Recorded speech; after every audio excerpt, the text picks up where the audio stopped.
Bonjour, bienvenue. On sait que le paysage médiatique russe est sous influence très largement, mais on sait moins comment, concrètement, l'État russe essaie d'exercer son contrôle sur les médias, les réseaux sociaux et Internet en général.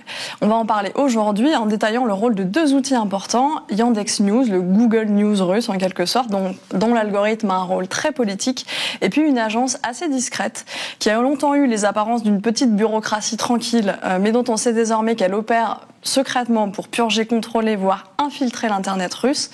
On va parler de tout cela aujourd'hui avec notre invitée, Françoise Dossé. Bonjour. Bonjour.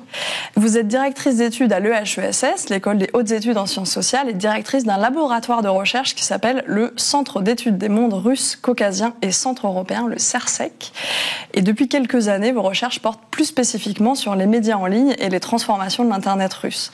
J'en profite pour vous dire que cette émission Mediapart vous la propose en partenariat justement avec le HESS, et vous pourrez retrouver en tout 5 entretiens avec des chercheurs et chercheuses sur la Russie d'aujourd'hui. Peut-être une première question pour revenir plus directement sur cette élection présidentielle qui en Russie a vu à la mi-mars Vladimir Poutine gagner très largement le scrutin et donc rempilé pour 6 ans. Il a gagné à plus de 87% des suffrages. On a beaucoup dit que cette élection était jouée d'avance puisqu'elle a été gagnée, mais du coup prenons la question un peu à l'envers. Est-ce que quelque chose vous a surpris dans ce scrutin ? Alors, ce qui a été surprenant, effectivement, c'est ce score très écrasant de Vladimir Poutine, plus de 87% des voix, le plus haut score depuis au fil de ces différentes élections qui ont reconduit à chaque fois son mandat. Mais ce qui est plus étonnant ou plus à noter, de façon importante, c'est l'organisation de ce scrutin aussi dans les territoires occupés d'Ukraine, dans les républiques populaires de Donetsk et de Lugansk, en Crimée évidemment, mais aussi dans les régions de Zaporozhia et de Kherson, où là on a vu à nouveau des résultats assez stupéfiants, plus de 95% des voix pour Vladimir Poutine. Et donc dans le système, disons, électoral russe s'élargit au-delà même des frontières de la Russie, donc à ces territoires occupés, et on voit au fond que l'arme électorale se transforme en arme de guerre, c'est-à-dire que l'élection fait partie aussi du processus d'annexion de ces territoires. Donc je crois que c'est un point qui est vraiment extrêmement important. Et ce qui vous paraît surprenant, c'est qu'ils aient eu la capacité, la possibilité d'organiser effectivement des scrutins sur place, ou bien en réalité on ne sait pas si ça s'est vraiment tenu et dans quelles circonstances, mais ce qui est surprenant, c'est qu'ils aient produit un chiffre aussi important, alors qu'on sait bien que les gens qui habitent sur place ne sont pas forcément ébahis devant le bilan de Vladimir Poutine. Oui, alors effectivement, l'élection était absolument encadrée, administrée, et ce qui est important, c'est le chiffre obtenu, qui n'a rien à voir avec une quelconque pratique démocratique, qui est un chiffre fabriqué administrativement, mais qui montre la volonté d'imposer un ordre politique à ces régions occupées, en montrant que le seul chef, au fond, c'est Vladimir Poutine, c'est Moscou. Et en fait, le chiffre obtenu dans ces espaces, dans ces zones, est du même type que celui observé dans les républiques du Caucase, dans les régions de la Volga, où s'exerce le contrôle le plus ferme sur les populations.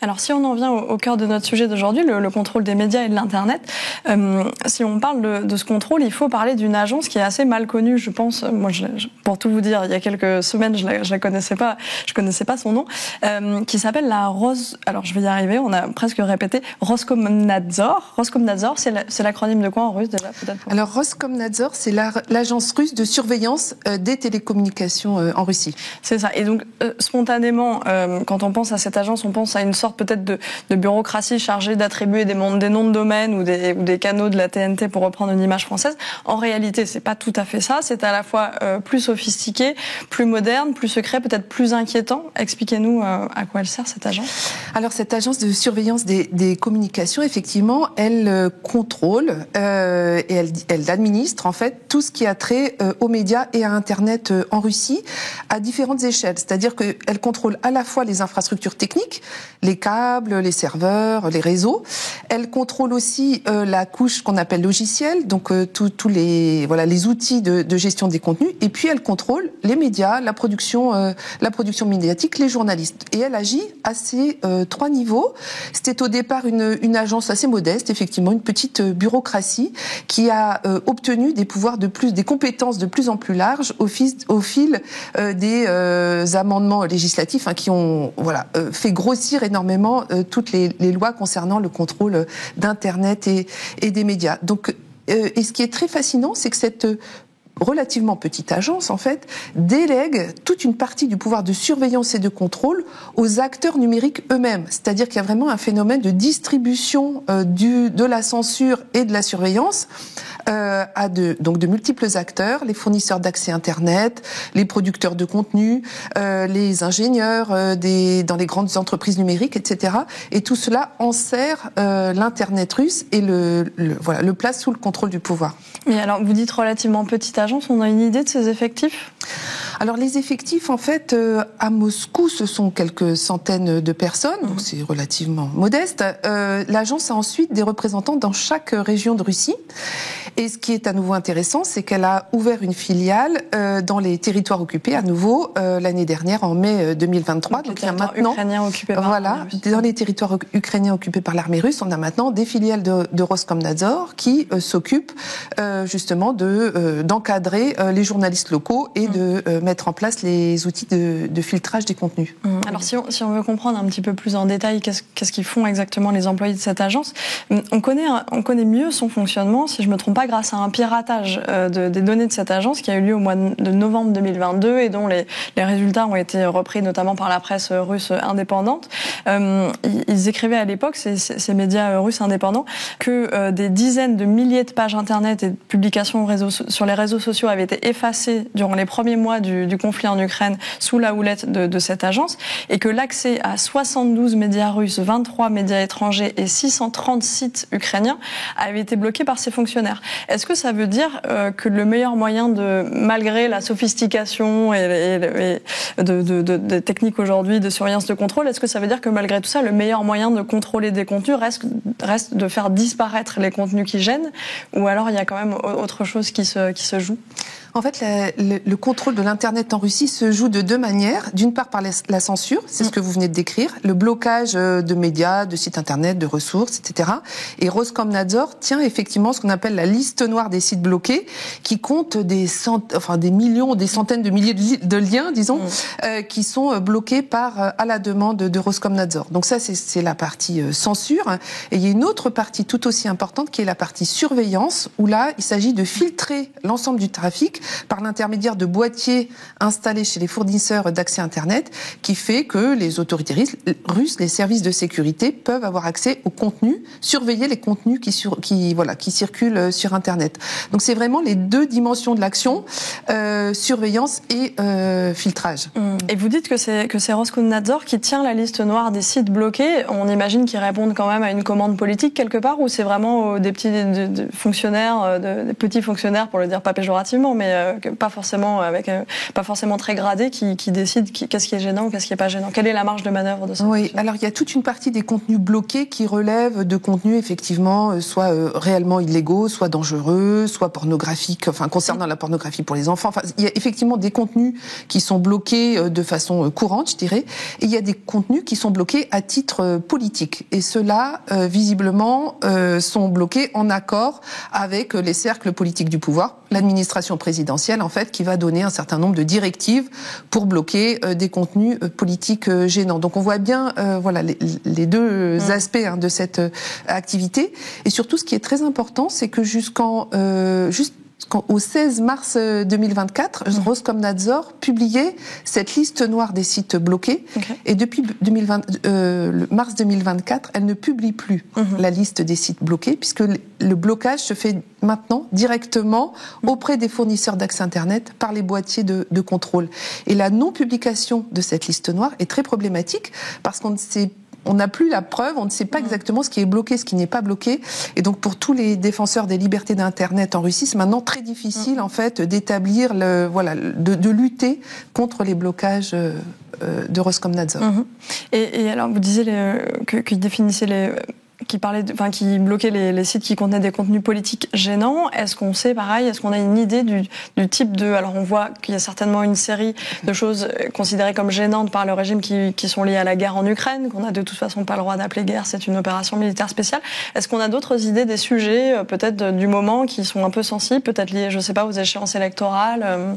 Je voyais par exemple ces médias qui se sont appropriés le hacking de l'agence, disaient qu'ils surveillaient particulièrement les conversations autour de deux sujets qui étaient la mobilisation pour un éventuel envoi de troupes supplémentaires en Ukraine et la santé de Vladimir Poutine. Est-ce que ça correspond à peu près à ce que vous pouvez voir aussi dans vos recherches? Alors, ce qu'on voit en fait, c'est que les thèmes de blocage évoluent dans le temps. C'est-à-dire que les premiers blocages politiques ont commencé en 2014 avec le blocage d'un site notamment qui s'appelait Granny.ru, qui était un site très virulent mais vraiment politique, d'actualité politique. Donc ça a été le premier exemple de blocage politique. Et puis ensuite, au fil de l'agenda politique, les thématiques bougent. Donc actuellement, très clairement, depuis février 2022, la question de la guerre en Ukraine est évidemment au cœur de l'attention du pouvoir. Donc tout ce qui a trait à une remise en cause de la politique militaire, de l'agression, etc., tombe immédiatement sous le coup de la censure. L'autre sujet sensible, évidemment, c'est tout ce qui a trait aux affaires personnelles de Vladimir Poutine, sa vie privée, et puis toutes les affaires de corruption qu'on soupçonne autour de lui. Donc effectivement, tout ce qui touche à la figure du président est très étroitement surveillé. On peut penser aussi maintenant qu'avec ce qui s'est passé au Crocus City Hall, c'est-à-dire l'attentat récent, tout ce qui va avoir trait à l'enquête va être aussi sous surveillance très étroite. Alors, cette agence, elle gère, si on peut dire, les aspects les plus de censure, quand même, vous avez parlé de censure et surveillance, mais on peut dire quand même que c'est des méthodes plutôt classiques, plutôt anciennes pour contrôler ce qui se dit. Il y a quelque chose peut-être d'un peu plus moderne, c'est la question de l'usage des algorithmes, et vous avez travaillé en particulier sur un agrégateur de nouvelles, c'est-à-dire, ça fonctionne à peu près comme Google News, pour ceux qui en sont familiers en Europe, qui pour le coup s'appelle Yandex Novosti pour Yandex Nouvelles, Yandex News, qui est en fait donc le Google News russe, qui propose aux internautes une sorte des panels d'articles sur des sujets qui font l'actualité. C'est une plateforme, c'est un service qui est rattaché à Yandex, qui, si on file la comparaison, est un peu le Google russe, puisque ils ont aussi des services de livraison de nourriture, que sais-je. C'est un géant de la tech russe. Yandex News est utilisé par des dizaines de millions de personnes chaque jour.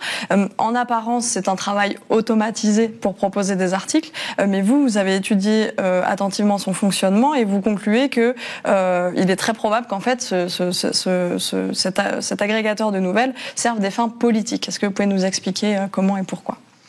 Alors il faut peut-être décrire très rapidement l'écosystème numérique russe, qui est un peu différent de celui que nous connaissons ici, puisqu'en Russie, jusqu'en février 2022, coexistent à la fois les big tech internationales, donc effectivement Google, Facebook, etc., donc qui sont présents sur le marché russe, mais qui coexistent avec des grandes firmes technologiques russes. Yandex, la plus grande d'entre elles probablement, qui est le moteur de recherche équivalent de Google, mais aussi le réseau social Contact, qui est l'équivalent de Facebook. Et après février 2022, ce qu'on observe, c'est évidemment un processus de substitution progressive, d'éviction en fait des acteurs internationaux et de prise en main des acteurs nationaux, donc Yandex et Contact. Ces deux grandes entreprises, au départ, ont été créées par des entrepreneurs privés. Au départ, elles n'étaient pas sous le contrôle de l'État russe, mais progressivement, elles ont été reprises en main. Donc d'abord Contact, puisque son fondateur, Pavel Durov, a été contraint de quitter le pays. Il est parti à l'étranger, où il a fondé la messagerie Telegram. Et Yandex a été de plus en plus étroitement surveillé à partir de 2014 et de l'annexion de la Crimée. Et une attention effectivement particulière a été portée à son agrégateur de nouvelles, donc Yandex Novosti, qui affiche sur sa page d'accueil le top 5 des nouvelles du jour. Et voilà, c'est mis à jour en permanence. Et en fait, il y a un enjeu politique à contrôler ce top 5 des nouvelles. Et donc, la législation russe a encadré le fonctionnement de l'algorithme jusqu'à faire en sorte, et ça on l'avait montré en 2020, que l'algorithme ne collectait les données que de 14 médias eux-mêmes sous le contrôle des autorités russes, notamment les grandes agences de presse. Donc on voit bien que l'espace de représentation médiatique, c'est très fortement réduit, et notamment par l'intermédiaire de cet algorithme Yandex News. Et le contrôle sur l'algorithme s'est encore renforcé après février 2022, puisqu'en fait, il y a eu une reprise en main économique de Yandex. La société a été scindée en deux. Le siège privé traditionnel qui était localisé aux Pays-Bas donc a été séparé de l'entité russe, et l'entité russe a été placée sous le contrôle d'investisseurs proches du pouvoir à Moscou. Et si je peux me permettre une question un peu provocatrice, en quoi est-ce que on sait si cet algorithme est plus ou moins utilisé, manipulé à des fins politiques ou commerciales que par exemple Google News, parce que les algorithmes ça reste une boîte noire, on a toujours l'impression que c'est quelque chose de neutre parce que technologique, mais c'est toujours porteur en fait en creux d'idéologie, que ce soit justement faire énormément d'audience, proposer uniquement des contenus très mainstream et qui ne dévient pas de la ligne officielle. Donc jusqu'où il y a une particularité à Yandex News? Alors de fait, il y a beaucoup de controverses sur le rôle des algorithmes et sur la façon dont ces algorithmes cadrent l'actualité. Les recherches dont on dispose sur Google News montrent qu'effectivement l'algorithme de Google aussi met en valeur 10-15 médias principaux, mais que Google News quand même fait rentrer dans ses classements des nouvelles plus variées, ce qu'on appelle une très longue queue, une traîne en fait de petits médias qui sont quand même représentés dans les classements. En Russie, c'est beaucoup plus net, il y a 14 médias et pas de plus, et il y a que ça qui est qui apparaît dans le top 5. Et en fait, les ingénieurs en fait de Yandex, d'anciens ingénieurs de Yandex, ont pris la parole en fait pour dénoncer les luttes d'influence autour de l'agrégateur qu'ils avaient constitué. Donc en fait, on connaît un peu ces jeux politiques grâce aux témoignages des ingénieurs qui viennent, qui travaillaient pour Yandex et qui viennent compléter vos observations. Tout à fait. Merci beaucoup, Françoise Dossé. Merci à vous de nous avoir suivis. Cette émission, je vous le disais, était le fruit d'un partenariat avec le HESS. Elle est disponible en libre accès du coup chez Mediapart et sur la plateforme de vidéo de l'EHESS. Mais si vous aimez notre travail, n'hésitez pas à vous abonner ou à vous réabonner à Mediapart. Merci beaucoup.